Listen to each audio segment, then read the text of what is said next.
இனத்திற்கென்று ஒரு அதிகாரம் கட்டமைக்கப்பட்டால் தான் நிலம் வளம், காடு, மலை, கனிம வளம் எல்லாம் பாதுகாக்கப்படும்.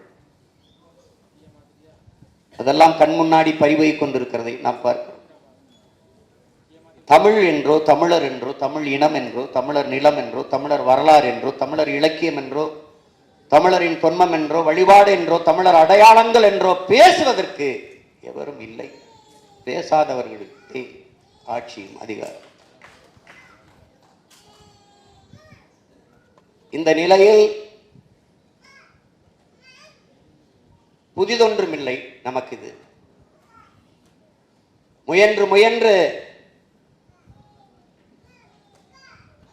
முடியாது போனது முன்னவர்கள் நமக்கு பாடமாக நிற்கிறார்கள்.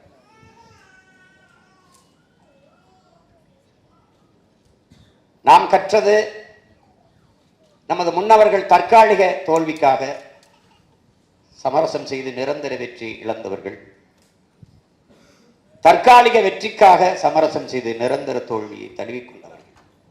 நாம் இது இரண்டையும் செய்ய தயாராக இல்லை. ஏனென்றால் படிப்பறிவை விட பட்டறிவு மேலானது என்பதை அறிந்த மகன் நான்.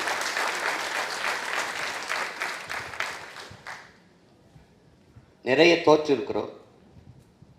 குறிப்பாக என் பிள்ளைகள், குறிப்பாக நாம் தமிழர் கட்சி பிள்ளைகள். ஆனால் உலக வரலாற்றில் இவ்வளவு தோல்விகளை சந்தித்த ஒரு அரசியல் இயக்கம் இருக்காது, இனி இருக்க போறதும் இல்லை, இருந்ததும் இல்லை. ஆனால் அந்த இயக்கம் கலைந்து போய்விடும், காணாமல் போய்விடும், சிதைந்து போய்விடும். ஒற்றை தோல்விக்கே ஓடி நொறுங்கி போனது கட்சிகள், பல கட்சிகள். இத்தனை முறை தோற்றும் சற்றும் தளராத அப்படியே அதே உறுதியோடு ஒரு கட்சி இருக்கிறது என்றால் அதே புத்தெழுச்சியோடு எத்தனை இடைத்தேர்தல் வந்தாலும் அத்தனையும் எமக்கான கடமாக கருதி மறுபடியும் மறுபடியும் களத்திலே பாய். ஏனென்றால் இது எலி வேட்டையாடுகிற பூனை அல்ல, இது பகையை வீழ்த்த வந்த புலி என்பதை தமிழ் பேரின மக்கள் புரிந்து கொள்ள.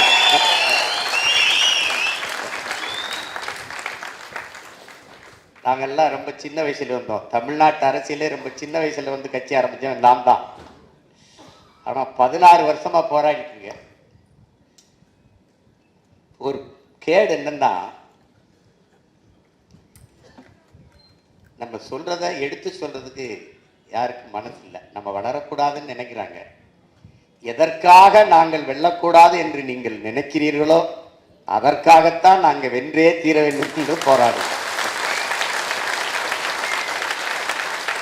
ஏன் நான் வெல்லக்கூடாது என்று நீ நினைக்கிறீரோ அதற்காகவே நான் வென்றே தீர வேண்டும் என்று களத்திலே நிற்கிறேன். இப்பவும் சொல்லுவேன், எப்பவும் சொல்வேன், நீ ஜஸ்ட் டிலே. என்னுடைய வெற்றி சற்று தள்ளி போடலாம், ஆனால் தடுத்து விட முடியும்.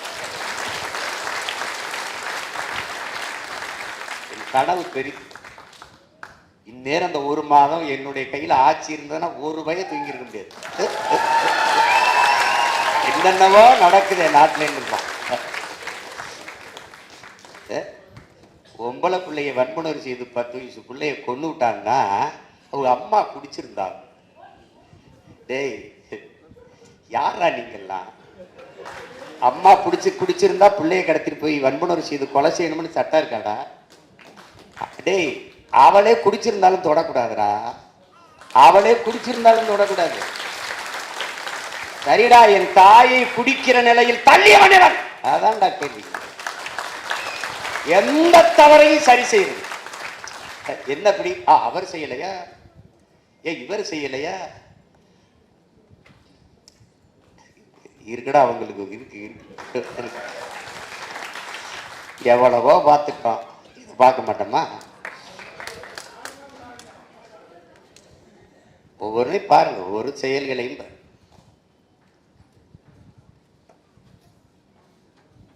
ஒருத்தர் நான் என்ன கேட்கிறேன், இந்த காங்கிரஸ் பெருமக்கள்கிட்ட, நீங்க எல்லாம் சோத்துல உப்பு போட்டு சாப்பிடுறீங்களா?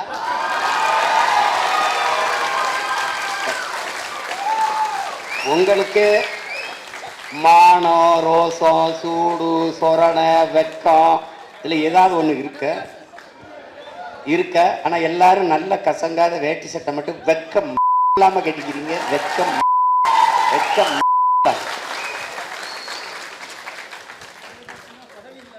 எதுக்கு? இப்பதான் திமுக காரனுக்கு அறிவு வருது. அவன் இவரா எங்களுக்கு பகுத்தறிவு புகட்டினார், ஊட்டினார், காட்டினார். மங்கி நீளம் மங்கி நீளம்.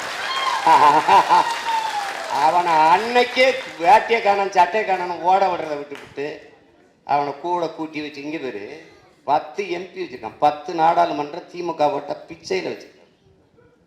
இப்போ உண்மையில மாநிலத்தை ரிசைன் பண்றான். ரிசைன் விளையாடா விலகி இடைத்தேர்தலை சந்திச்சு டிவிக்கோட போய் இந்த டிவிக்கு போட போய் நின்று போடா. வாடா வா வென்று வா வென்று வாடா போடா. கூட்டணி பெரிய கூட்டணி இல்லை.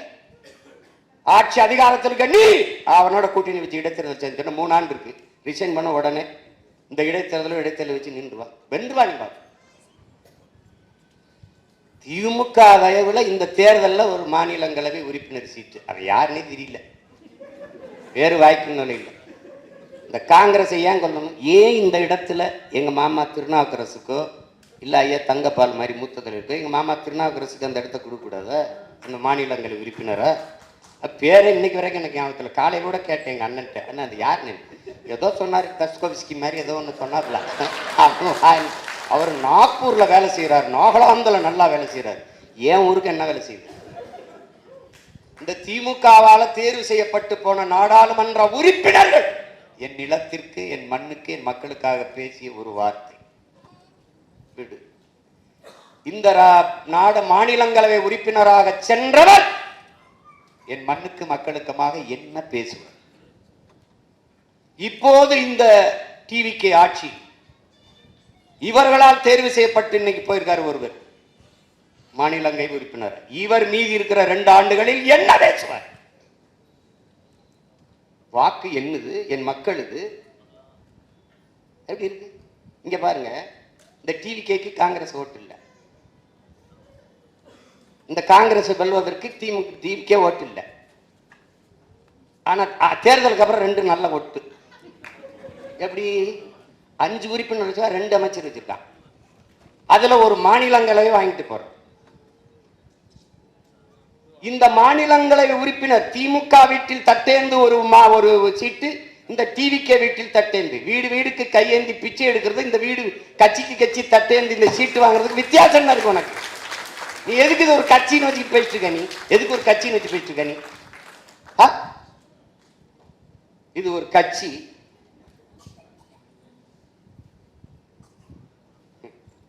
இப்பதான் தெரியும் திமுகவுக்கு. அப்பவே ஒருத்தன் சொன்னானையா, கேட்கலையே. இப்போ போறவர்கள் பதவிக்காக போவார்கள், வேற எதுக்கு? மக்கள் உதவிக்காக போவார்கள். இவ்வளவு மகான்களா, பூரா மகாத்மாக்களா? விலகு. எங்க ஊர்ல ஒரு மகான் வென்றிருக்காப்ல, ஐயா ராஜீவ் காந்தியுடைய சொந்த சின்னத்தா மகன், அருமைச்சவர் ராகுல் காந்திக்கு very close relation, Manik Thakur அவர் பேர். அவரு தம்பி உதயநிதி கிட்ட கேள்வி கேட்கிறாப்ல. தமிழக முதலமைச்சர் மேகதாது அணைக்காக மோடி அவர்கள் பிரதமர் மோடிக்கு கடிதம் எழுதியிருக்கிறார், நீங்கள் ஏன் சைலண்ட் மோடுக்கு போனீர்கள்? இது உதயநிதி நாடு ஒன்று மட்டும் இல்லை, இது ஏன் நாடு, இது என் உரிமை. மேகதாதில் அணை கட்டியே தீர்வேன் என்று சொல்பவன் எவன்? யாரு? காங்கிரஸா இல்ல வேற கட்சியா? அவன் யாரு? இவங்கள மாதிரி ஒரு கேடு கட்டம் பாருங்க. சிவகுமார் முதலமைச்சர் இருக்காரு, அவரு ஓ விஜய் வெரி இம்மெச்சூர்டு பாலிட்டிஷியன்.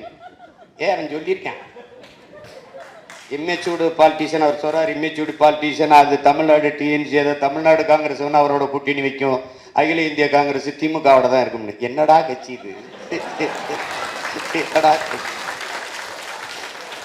அவர் ஒன்று பேசியிருக்காருல்ல, பேசிட்டு போறாப்ல. தங்கச்சி சோதிமணி ஒரு கட்சி வச்சிருக்கு, இவங்க ஒரு கட்சி வச்சிருக்காங்க, எங்க ஐயா சிதம்பரமா ஒரு மகன் ஒரு கட்சி வச்சிருக்காங்க.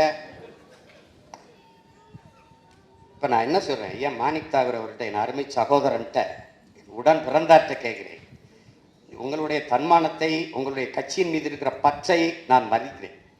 ஆனால் நீங்க திமுக வாக்குல தான் வென்றுக்கிறீங்க. நீங்க ஒரு 2000 வாக்கு வித்தியாசத்துல தம்பி விஜய் பிரபாகரனை வீழ்த்திருக்கீங்க. அதெல்லாம் நான் வெற்றியாக கருதல, போனா போதுன்னு விட்டாங்க. இப்ப நீங்க இது பதவி விலகுங்க, விலகிட்டு திமுகவை கடுமையா சாடுங்க, டிவிக்கு கூட்டணியில வந்து நில்லுங்க, போட்டி விட்டு வெல்லுங்க, என்ன வேணாலும் பேசு. என் வீட்டு சோத்தை தின்னுட்டு உடம்ப வளர்த்துக்கிட்டு என்னை எதிர்த்து பேசுறதெல்லாம் எவ்வளவு அநாகரிகம். நீ திமுக காரன் ஓட்டுல வென்றுட்டு பூத்து வாக்க முகவர் போட வக்கு இருக்கா உனக்கு? ஒரு தொகுதியில் தனியா நின்று எந்த இடத்துல கட்டுத்தொகை வாங்குவியா? வாங்குவியா நீ? நான் தோத்தாலும் 4 விழுக்காடு வச்சிருக்கேன், நீ வென்றா கூட வராத அவளுக்கு. என்ன அது ஒரு கட்சி. இவர் வாயை திறந்தான், மன்னராட்சி வாரிசு அரசியல். மன்னராட்சி வாரிசு அரசியலின் ஆட்சின்னு இருக்குல்ல, தோற்றுவா இருக்குல்ல, மூலம் இருக்குல்ல, அவர் உன் பக்கத்துல தான் இருக்காப்ல. யாரு? நம்ம ஐயா ராகுல் காந்தி. ராகுல் காந்தி இருக்காரு, அவர் என்ன புதிதா ஏழை எளிய மகன் கட்சி ஆரம்பிச்சிருக்காப்லையா? எவ்வளவு வசதியா பாருங்க. இது மன்னராட்சி, ஆம் இது வாரிசு அரசியல், சரியா? ஆனால் இந்த வாரிசு அரசியலின் முன்னோடி மூலம் காங்கிரஸ். காங்கிரஸ் தேர்தல் முடியும் முதல் நாள் ஓட்டு போடுறதுக்கு முதல் நாள் பேசுறாப்ல, தேர்தலுக்கு பிறகு ஸ்டாலின் அவர்கள் போய் மோடி அமித்ஷா காலிலே விழுவார் அப்படின்னு. 2 வாரத்துல இவர் போய் விழுகிறார்.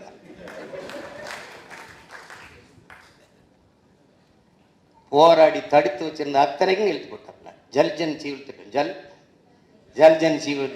ஜல்ஜீவன் ஒரு குடிநீர் திட்டம். ஒரு நாட்டு குடிமக்களுக்கு, வாக்கு செலுத்தின குடிமக்களுக்கு தண்ணி கூட கொடுக்க துப்பு இல்லை. பொலிவியால பெக்டல்னு ஒரு நிறுவனம், பெரிய கதை, படமா போட்டு போட்டு காட்டினேன். இத்தனை ஊடகம் இருக்கு, ஒருத்தன் போட்டு காட்டல. என்னென்னமோ சொல்றான்டா, அந்த பாருங்கடா. போறார், வாரார், திரும்புறார், உட்கார்றாரு. அவன் ஊடகத்தை மயிரளவோட மதிக்கிறது இல்ல, அவன் திரும்பி கூட பாக்குறது இல்ல. இவங்க ஐயோ போய்கிட்டு இருக்காரு, வந்துகிட்டு இருக்காரு. நம்ம மாண்போட மதிப்போம், நம்மளை மதிக்கிறது இல்ல. ஊடக தீண்டாங்க. நம்ம ரொம்ப தாழ்த்தப்பட்டவன் அவங்க பார்வையில், தீண்டத்தகாதவன் நாம். நீ என்னடா என்னைய ஒதுக்குறது தீண்டாத? நான் உன்னை திரும்பி கூட பார்க்கல. நீ என்னை செய்தி போடுவ, நீ என்னை காட்டுவாயின்னு கட்சி ஆரம்பிக்க நினைக்கிறேன். நீங்க எல்லாம் பேசி என்னை வளர்ப்பீங்கன்னு கட்சி ஆரம்பிக்க நினைக்கிறேன். நான் செய்ய வந்தது தேர்தல் அரசியல், கட்சி அரசியல் அல்ல, மக்கள் அரசியல். நான் செய்ய வந்தது செய்தி அரசியல், விளம்பர அரசியல் அல்ல, சேவை அரசியல், செயல் அரசியல். நெருப்பு சொல்றான் அவன், நெருப்பு சுடும், நெருப்பு சுடும், நெருப்பு சுடும். ஓராண்டு படம் நடத்தலாலும் பயனில்லை. தொடுன்னு சொல்லு, தொடுவான். அதுக்கப்புறம் நீர் அவன் சொல்லுவான், நெருப்பு சுடும், நெருப்பு சுடும், நெருப்பு சுடும். இப்ப சொன்னேன், அவன் கேட்கல, தொட்டான். இப்ப பேசுவான் 6 மாசம் கழிச்சு, நெருப்பு சுடும், நெருப்பு சுடும், நெருப்பு சுடும். நீ பாரு, ஒரே ஒரு தடவை திருச்சியில ஒரு வாரத்துல போராட்டம், செவிலியர்லாம் சிமான்னா வான்னு கீழே ஒருத்தம் போடுறான், வருவார் உனக்கு வா வருவாரு. அண்ணே அண்ணே, இவங்க கண்ணீரை பார்த்து நீ போய் நின்றாத, தாய்வு செய்து பேசாம நிம்மதியா வீட்டுல இருக்கு. ஐ எம் வெரி சாரி, நான் வரல, நான் கோச்சுக்கிட்டேன். என்னங்கடா உங்க பிரச்சனை, வாடா. ஒரு அதை சொல்றாரு, அவர் ஆகாத சொல்றாரு, கற்பத்தே சீனால ஒரு முதலாளி என்கிட்ட 3000 ஆடு இருக்கு, மேய்ச்சவர் 1 லட்சம் சம்பளம்ட்டான். பலாயிரக்கணக்கான பேர் போய் நிற்கிறான், படிச்சவன் போறான். இல்ல தந்தி டிவின்னு ஒன்று இருக்குல்ல, முந்திக்கிட்டு செய்தி சொல்ற ஒரு டிவி, உண்மையும் நேர்மையும் தவிர எதையும் சொல்லாதது, அப்படி ஒரு தொலைக்காட்சி. அது அந்த தொலைக்காட்சி தேநீர் நேரம், டீ டைம் அப்படின்னு வச்சிருக்கு. அதுல பேசுது, சீனாவிலே ஆடு மேய்க்கவருக்கு 1 லட்சம். சீனா சொன்னா ரசிக்கு, அதே சீமான் சொன்னா சீலிக்கு. இவங்களுக்கு நோய்டா, இவங்களுக்கு நோய். பிரதமர் எந்த ஊருக்கு போனாலும் தற்சார்பு பொருளாதாரம், தற்சார்பு பொருளாதாரம், தற்சார்பு பொருளாதாரம், மூவ் ஃபார்வர்ட் ஆர்கானிக் ஃபார்மிங்.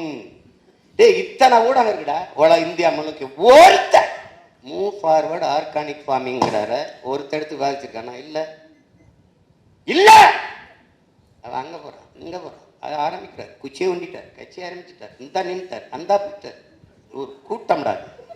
ஏன் அதை பேச பிரதமர் எதுக்கு இங்கே தற்சார்புங்கிறதுல இந்த ஆர்கானிக் ஃபார்மிங்க்கு போகணும்.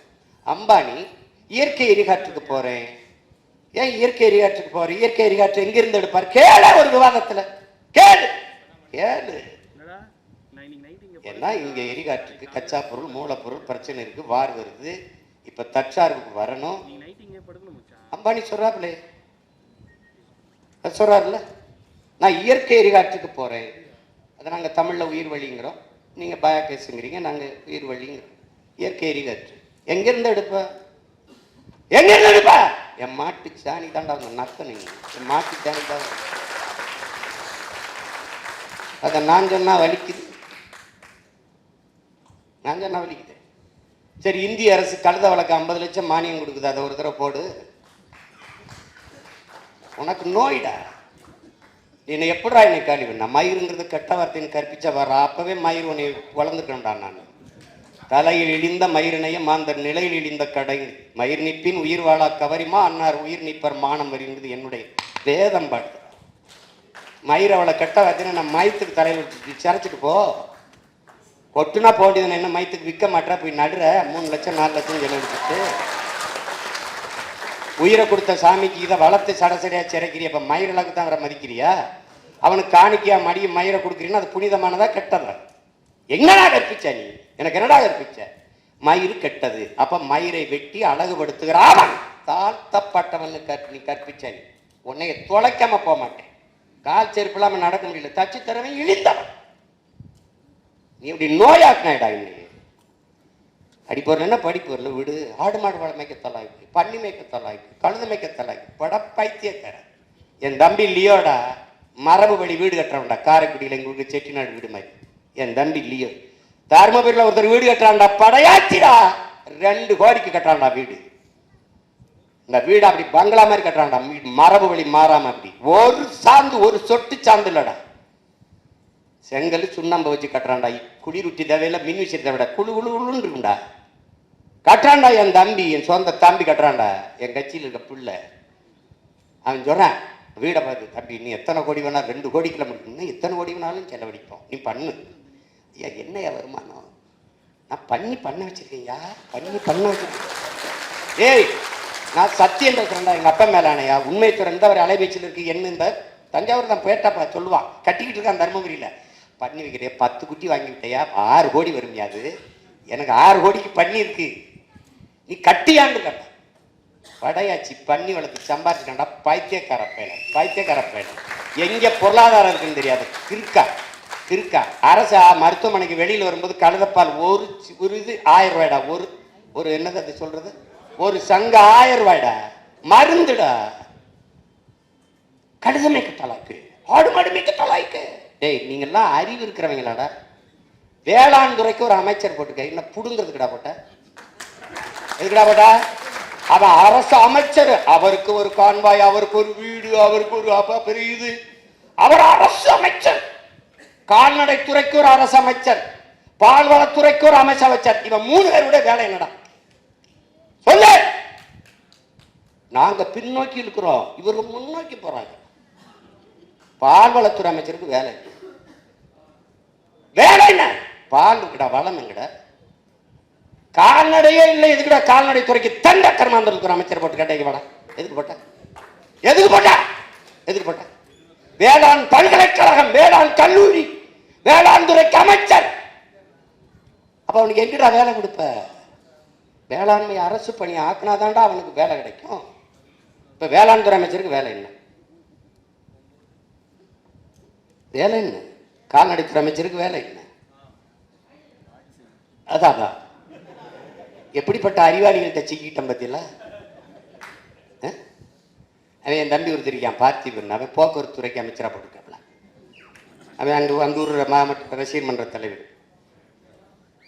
வால்வோ பஸ் உரிமையாளர்கிட்ட போய்கிட்டு நீ தாண்டா ஓட்டுறாத, வால்வோ பஸ் கவர்மெண்ட் தான் ஓட்டுறது, அது நீ தப்பி சாப்பிட்டு வந்துருக்க, நான் பச்சுவோடு இருக்கேன். அது இல்லையே அவர் சொல்றதுக்கு, இது இல்லையே பதில். அது முன்பதிவு செஞ்சவங்க எல்லாம் விட்டுட்டு இங்க காத்திருந்தவங்களை ஏத்தி விட்டேன் அப்படின்னு. எப்படி இருக்கு? பாட்டிலுக்கு 10 ரூபா, பாட்டிலுக்கு 10 ரூபா, பாட்டிலுக்கு 10 ரூபாய்ன்ட்டு அதிகாரத்துக்கு வந்தோன்னா பாட்டிலுக்கு 10 ரூபா அப்படிலாம் கிடையாது.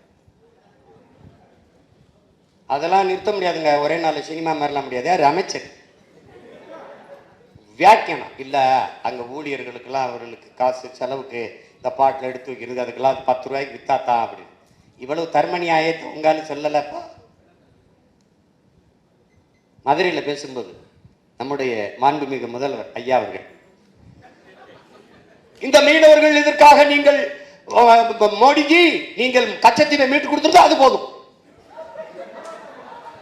இப்ப மீன்வளத்துறை அமைச்சர்கிட்ட, சார் இந்த கச்சத்தீவை மீட்கிறது அதிகாரி 3 தடவை நோ கமெண்ட்ஸ். அது இப்ப நம்ம பேச தேவையில்லை. No comments. ஏண்டா நோ கமெண்ட்ஸ் சொல்றதுக்காடா இவ்வளவு பேர் கிளம்பி வந்தீங்க? அவன் அந்த அமைச்சர் பெருமகன் நாங்கள் தூத்துக்குடிய ஒரு போர்ட் நகரமாக, துறைமுக நகரமாக, அதான் எங்க தலைவருடைய. டேய் அது துறைமுக நகரம் தான்டா.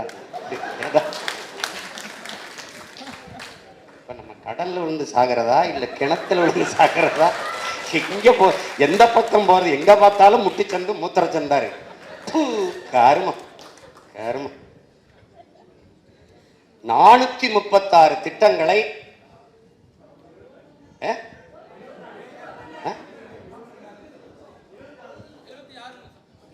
76, சரி 1.25 மணி நேரம் வச்சுக்கிறோம். 1.25 மணி நேரத்தில் 436 திட்டங்கள்னா ஒரு திட்டத்துக்கு 3 நொடி செலவழிச்சிருக்கேன். 3 நொடி தானே? 3 2 6 நொடி. 6 நொடியில் ஒவ்வொரு திட்டம். அந்த 436 திட்டங்களையும் நம்மளுடைய மாண்புமிகு அமைச்சர் ஐயா நிர்மல்குமார் அவர்கள் படிச்சுட்டாங்கன்னா, ஓ இவ்வளவு திட்டங்களை பேசியிருக்கீங்களா, நீங்களும் உங்க திட்டம் வந்த உடனே முதல் கையெழுத்து 200 அலகு மின்சாரம் இலவசம். மின்துறை அமைச்சர் 2,50,000 கோடி கடன் இருக்கு. அது எங்களுக்கு தெரியும், உங்களுக்கு தெரிஞ்சதா இல்லையா? தெரியாம தான் போட்டிட்டீங்களா? தெரிஞ்சு போட்டிடும் போது 200 யூனிட் 200 அலகு மின்சாரம் இலவசமா தரேன்னு என்ன இதுக்கு? இதுக்கு அத்தனை கோடி பிரச்சனை இருக்கும்போது எடுத்தவன முதல் கையெழுத்து 200 யூனிட் மின்சாரம் இலவசம். இலவசம். டேய் மின்சாரத்துக்கு கொடுறா, அப்புறம் இலவசமா கொடுக்குறதா இல்லையான்னு யோசிப்போம். மானங்கெடு. எம்எல்ஏவே நின்றுக்கிட்டு நான் எம்எல்ஏ வெளியூருக்கு போயிட்டாங்கிறா நம்பிட்டு வருது சனம். ஏன்னா சனண்டே நம்ம தான் எம்எல்ஏன்னு தெரியலடா. தெரியல, முதல்வருக்கே தெரியாது எத்தனை பேர் எம்எல்ஏ, எவனுக்கு சீட்டு கொடுத்தா எந்தெந்த தொகுதின்னு. ஓட்டு போட்டவனுக்கும் தெரியல, சீட்டு கொடுத்து நிறுத்தினவனுக்கும் தெரியாது யார் எம்எல்ஏ.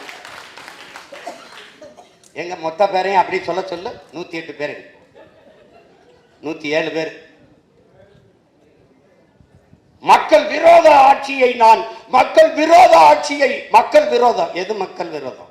ஒருத்தர் 2 தொகுதியில நிக்கிறதாண்டா முதல் மக்கள் விரோதம். இன்னொரு ஜனநாயகத்தில் இன்னொரு கணக்கான வாய்ப்பு பறிக்கப்படுகிறது, முதல் விரோதம்.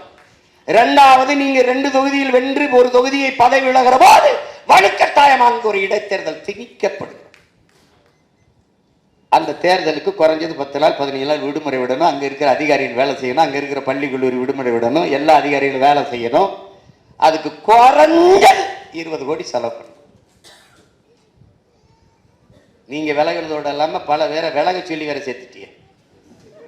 ஏன்னா நீங்க தூய சக்தி இல்லை. நீங்க அது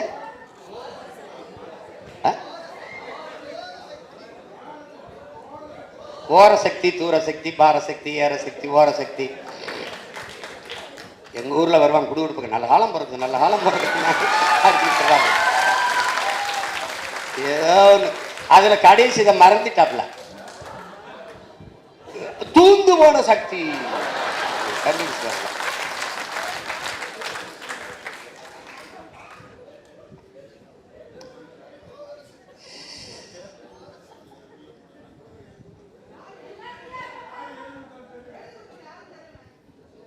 அது நசீருதீன் சார் சொல்றாப்புல, புகழ்பெற்ற நடிகர், இந்த நகரம் தீப்பற்றி எரியிறதுல வருத்தம் இருக்கு.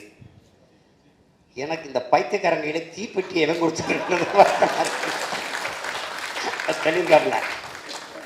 அது மாதிரி கொடுமையான ஒரு கூட்டம்டாது. அவர் வந்து தெளிவாப்ல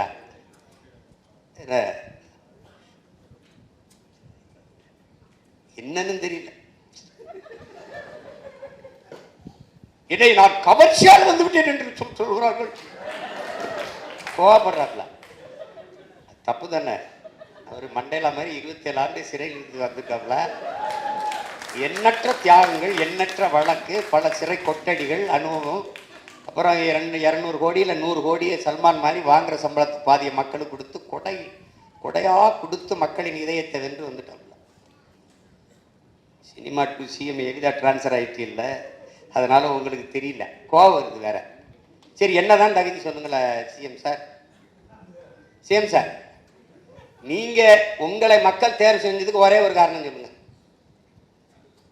ஒரே ஒரு காரணம் சொல்லு. ஒரே ஒரு காரணம். நீ ஒரே ஒரு காரணம். நீ வேணா உங்க ஆளு எடுத்து ஒரே ஒரு காரணம் சொல்லு. சினிமாவில் நடிச்ச விட்டது 69 படத்துல ஒரு படம் நல்ல படம். இந்த சனா ஒரு படம் கூட நல்ல படம் தராதவன் நல்லாட்சி தருவன் நம்புது. ரஜினிகாந்த் அவர்களுக்காவது என்ன ஒரு 50 படமாவது, அண்ணன் கமலஹாசனுக்கு 100 படமாவது நல்ல படம். எம்ஜிஆருக்குன்னா 200-300 பாட்டு இருக்கு. ஒழுக்கம் நிறைந்த, தாயை போற்றுவது, மனைவி பெண்களை மதிப்பது, பாடல் இருக்கு. மது குடிக்க மாட்டேன், சீரட் குடிக்க மாட்டேன். தம் அடிக்கிற அழகை பார்த்து தனலட்சுமி இரும்பிச்சுன்னு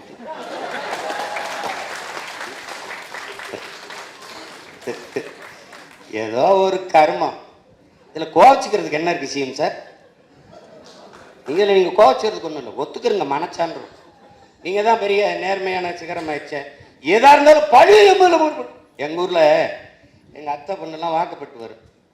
எங்க அண்ணங்க கட்டிக்கிட்டு வரும். கட்டிட்டு வந்தா என்ன தச்சு ஐயோ எங்க கொண்டு நேரம் பெத்தவனும் போயிட்டா, வளர்த்தவனும் போயிட்டா.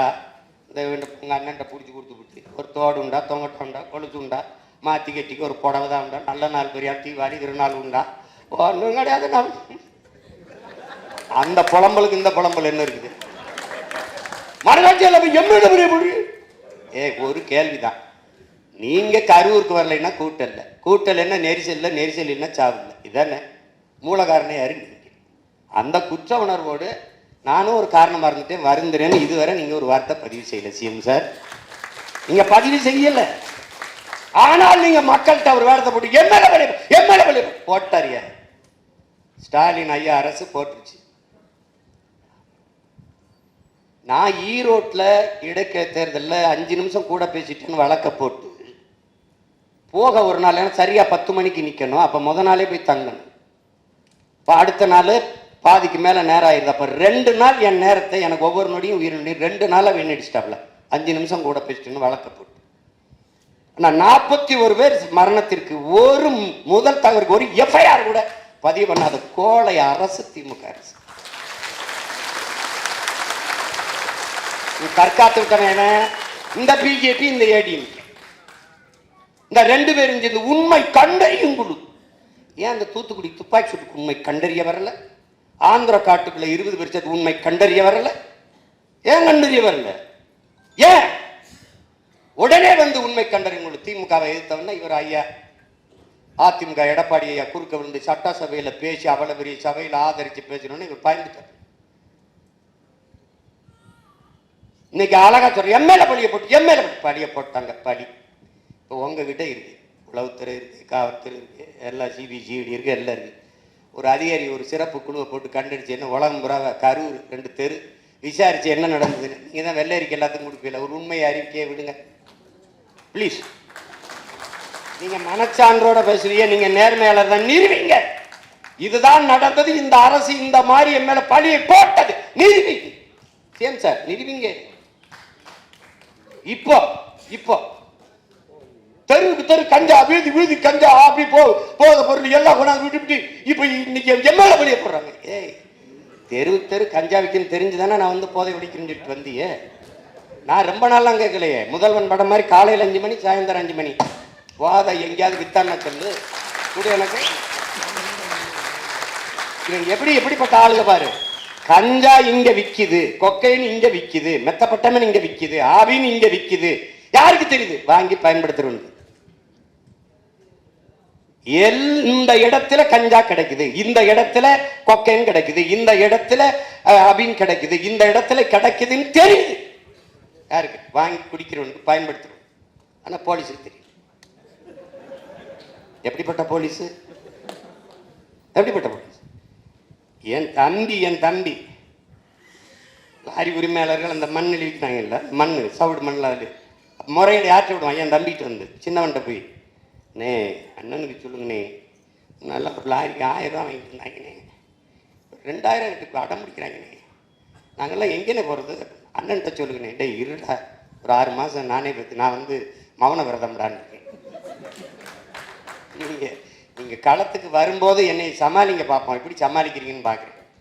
நீ காட்டு பள்ளியில் நீ கட்டு பார்ப்போம், நீ தண்ணீரை வித்துறா பார்ப்போம், நீ ஜல்ஜனாது கிழிச்சனாது கொண்டு வந்து வித்துரு பார்ப்போம். சொந்த குடிகளுக்கு தண்ணீரை ஊற்றி முடியல, ஒருத்தன் வந்து ஒரு முதலாளிகிட்ட கொடுத்து அவன் தண்ணீரை விற்கிறான், அவன் தண்ணீரை கொடுப்பானா எனக்கு? உனக்கு அதை விட என்ன வேலை? அதை விட என்ன வேலை? என்ன வேலை?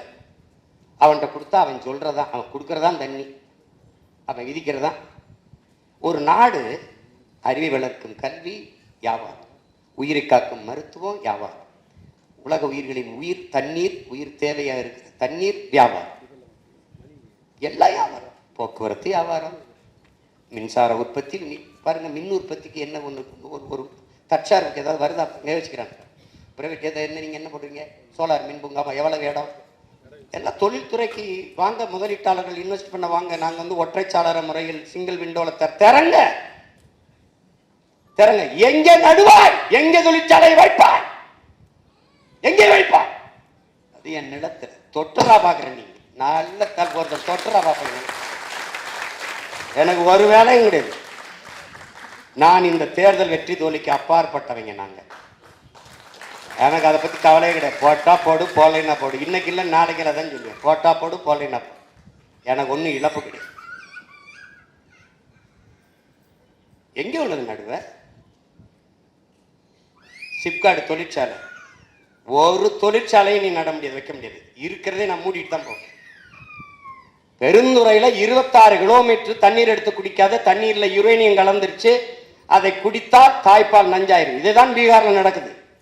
அவன் தேர்தலுக்கு முன்பு சொல்லல, தேர்தலுக்கு பிறகு 10 மாவட்டத்தில் தண்ணீரில் யுரேனியம் கலந்திருக்கு, எடுத்து குடிக்காத தாய்ப்பால் நஞ்சு கலந்து பிறக்கிற குழந்தை குறையோடு பிறக்குதுன்னு சொல்றான். அவன் நல்லது இருந்தான். தேர்தலுக்கு முன்னாடி சொல்லு. இது எவ்வளவு பெரிய ஐக்கியத்தனம்! இவன் எதுக்காக 12 நாள்ல பதவி விலகினான்? ரெட்டலையில வென்றவன், வெக்கம் இல்லாம எதற்காக விலகினான்? எதற்கு? அல்ல ஒருத்தர் சொராப்லா, ஐயா எசக்கி சுப்பையாங்கிற காந்தி நேரடி வாரிசு, அவர் சொராப்லா, அது வந்து நம்ம ஆளுங்கட்சியோட இருந்தாதான் மக்களுக்கு ஏதாவது நல்லது செய்ய முடியும். பல பெரிய ஜனநாயகவாதிகள் அப்படின்னா எதிர்கட்சியே இருக்கக்கூடாது இல்லையா? ஆளுங்கட்சியில இருந்தாதான் அவர் தொகுதி நிதி தருவார், மக்களுக்கு நல்லது செய்ய முடியும். இது என்ன? இது ஜனநாயகமா அல்லது சர்வாதிகாரமா? கொடுங்கோன்மை. இது எப்படி? எப்படி? அறநிலைத்துறை அமைச்சர் ஒருத்தர் இருக்கார்ல, ஒரு தம்பி, அவர் பேசுறாரு திருச்சியில, ஒரு வரலாற்று பெரும் முழக்கத்தை இருக்கிறார். எதிர்கட்சியே இல்லாத சட்டசபை அமைப்பான். உன்னை தாண்டா தேடிட்டு இருக்கேன், உன்னை தாண்டா தேடிட்டு இருக்கேன். எவ்வளவு பெரிய ஜனநாயகவாதிகளா! இதுல நம்மால இன்னும் கொஞ்சம் என்னைய சப்போர்ட் பண்ணிருக்கலாம். அடப்பாவி, இதுவே அதிகம்டா. டேய், இவரு நம்மால ஏறி இன்னும் கொஞ்சம் என்னைய சப்போர்ட் பண்ணிருக்கலாம்.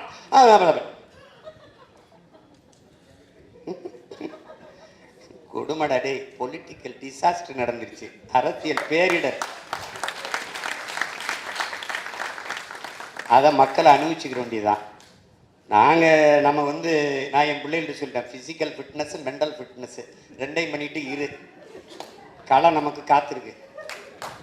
எனக்கு கற்பிச்சவன் சொன்னான், எனக்கு என் தலைவன் எங்களுக்கு கற்பிச்சான். என்ன கற்பிச்சான்? நாம் களத்தை இழக்கலாம், காலத்தையும் இழக்கலாம், பணத்தை இழந்து விடக்கூடாது. அதுக்கு சான்றவரே தான். அனுராதபுரத்தை அடிச்சு பிடிச்சிட்டான், ஆணையரவை அடிச்சு பிடிச்சிட்டான். ஆணையரை பிடிச்ச பிறகு அப்புறம் போயிடுச்சு களம். ஒரு கால் இருக்கு அண்ணன், உங்களுக்கு தெரியும் நம்ம அண்ணன் பால்ராஜ், ஒரு கால் தான் கட்டக்கால். இன்னைக்கு அந்த போர் காட்சியில் எடுத்து இந்த கால் இப்படி இருக்கும், இப்படி எடுத்து எடுத்து வைப்பாப்பேன். சகதிக்கில் கட்டக்கால் மடிச்சுனா வராதுல்ல, அதை தூக்கி தூக்கி வச்சு போவாப்ல. வாக்கியோட பேசிக்கிட்டு அடித்து பிடிச்சிட்டாரு. அப்போ என்ன சொல்கிறோம், அதில் என்ன தெரியுதுன்னா, களத்தை இழந்தோம், காலத்தை இழந்தோம், ஆனால் பலத்தை இழக்கலை, திருப்பி அடிச்சு பிடிச்சிட்டாப்ல. அதான் நமக்கு கற்றுக் கொடுத்தது. நீ தயாராக இரு, நமக்கான களம் நம்ம தயார் செய்ய வேண்டியதில்லை, அவர் தயார் செஞ்சு தருவாப்ல.